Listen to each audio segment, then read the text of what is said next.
A black girl was rejected from a music school. Then Elton John walked in. It was supposed to be just another audition. A cold Thursday morning in New York City. The kind where the streets steam and the air feels thick with ambition. Tiana Brooks, 17, stood outside the prestigious Melrose Conservatory with fingers trembling inside her gloves. Her mother, Monique, squeezed her shoulder gently. "You were born for this," she whispered. Tiana nodded, but inside she was a whirlwind of fear, not because she lacked talent. She'd been playing piano since she was 4, self-taught at first, with keys drawn on cardboard because they couldn't afford a real one. But her fingers knew music, like they knew the lines in her palms. This was the moment she'd worked for her entire life. Inside, the grand audition hall was quiet. 3 judges sat behind a polished oak table, all older, all white, all emotionless. A Steinway sat center stage like a lion waiting to be tamed. Tiana took her seat, adjusted the bench, and started playing Chopin's Ballade No. 1. It wasn't just skill. It was soul. She played like she was telling a story only she had lived through.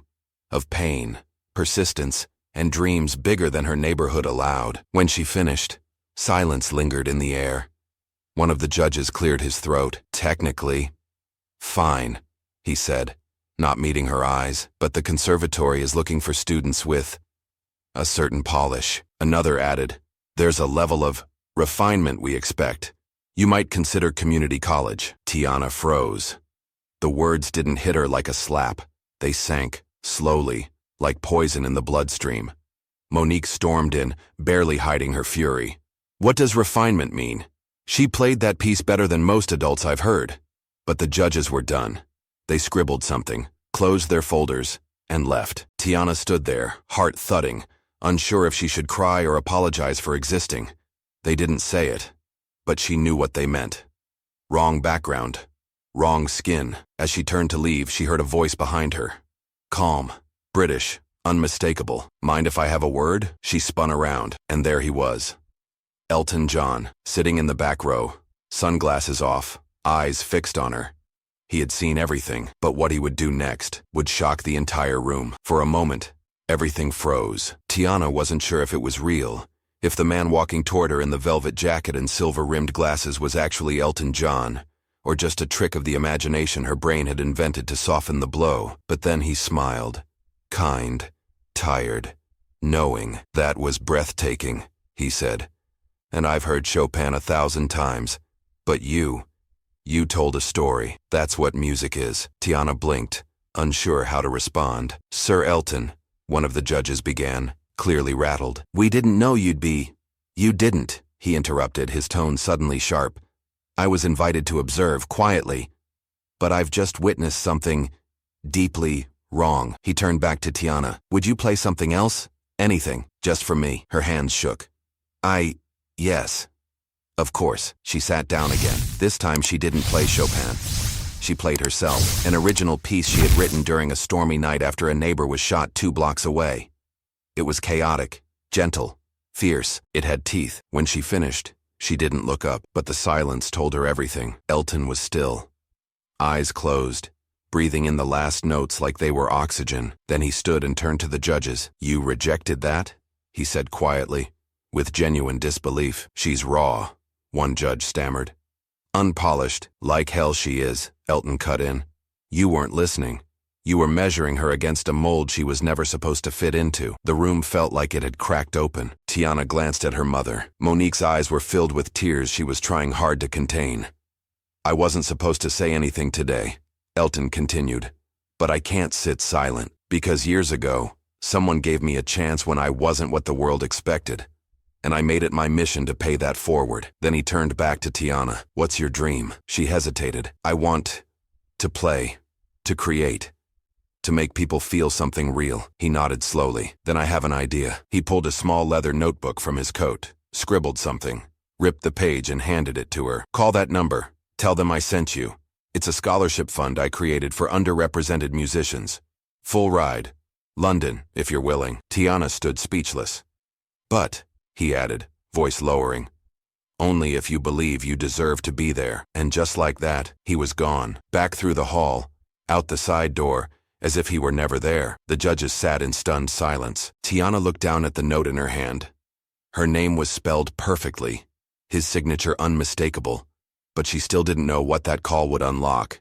Because on the other side of the world, someone else was already waiting for her. 3 weeks later, Tiana stood at Heathrow Airport with one suitcase, a second-hand coat, and a passport that still smelled like printer ink. London was nothing like Brooklyn. Everything was gray, the air was damp, and the sky hung low like it was always on the edge of crying. But there was music in the cold. Violins echoing from subway platforms, jazz leaking from cafes, and the soft hum of people who spoke with melody in their words. She followed the address Elton had given her. It led to a modest building tucked between two old brick row houses. Nothing grand, just a faded green door and a bronze plaque that read, "The Firebird Project." For musicians of promise inside, the warmth was instant. There were students of every shade, every accent, every story. A girl from Nigeria playing violin with her eyes closed. A boy from Chile improvising on trumpet. A teacher from Mumbai gently correcting a pianist in Arabic. It felt like home in a way home never had. And yet, as the days passed, Tiana felt behind. Her classmates had studied in prestigious academies. They talked in terms she didn't know, read sheets faster than she could blink. She stayed late every night, practicing until her wrists ached and the lights flickered off. One night after everyone had left, she played the same piece she had played at the conservatory, a quiet rebellion.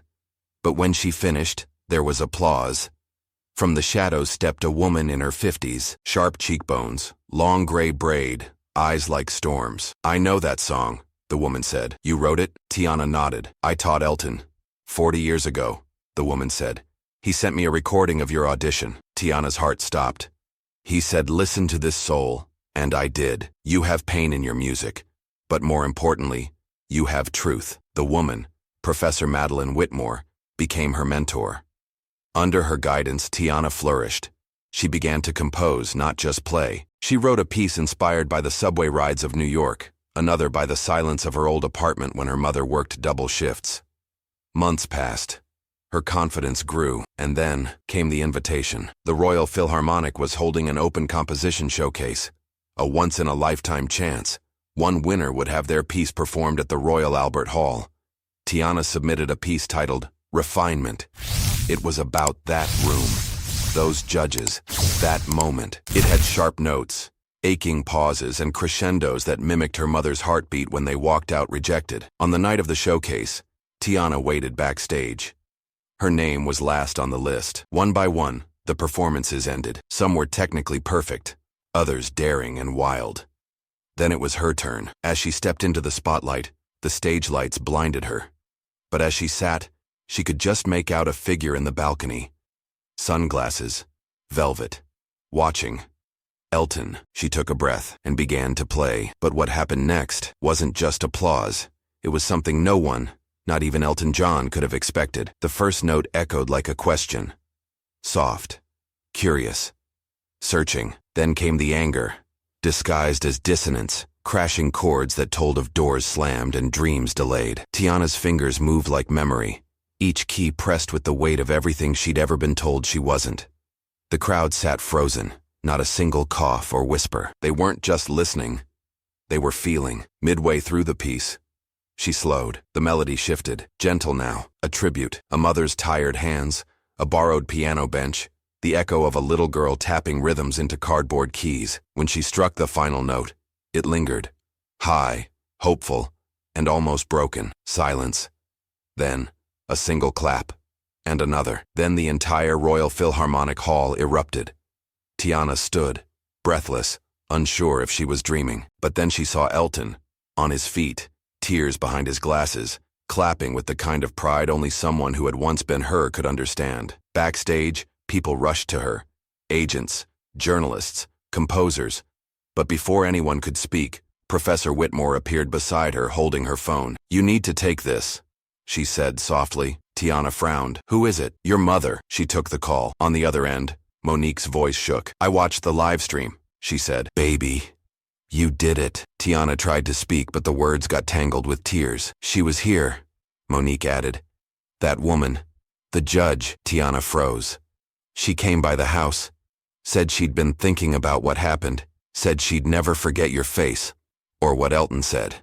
She apologized. That word, apologized. Tiana felt a strange ache. It wasn't satisfaction. It wasn't revenge. It was closure. Weeks later, the Philharmonic announced that Tiana's composition would not only be performed again, it would be recorded and added to their international tour. Critics called it raw genius, but Tiana didn't care about critics. What mattered was what came after. She created a foundation, just like Elton did, called the Cardboard Keys Fund. Its mission? To find kids like her, those with the music but not the means. In her first year, she funded 10 pianos across underserved schools in New York. In the second year, it was 50, and on a rainy morning not so different from the one she stood in years ago, Tiana returned to Melrose Conservatory, not as an applicant, but as a guest speaker. She stood before a room of young musicians, many with skin like hers, and said, "They said I wasn't polished, but music was never meant to be polished. It was meant to be real. And so are you." In the back row, a girl with nervous eyes and trembling hands sat holding her music folder. When the lecture ended, she rushed to Tiana. "Do you really think someone like me could make it?" Tiana smiled. "Not only can you," she said, "you will." And somewhere far away, Elton John smiled too. Because redemption isn't just a moment. It's a ripple, one that turns rejection into resonance, silence into song, and a girl from Brooklyn into a legend.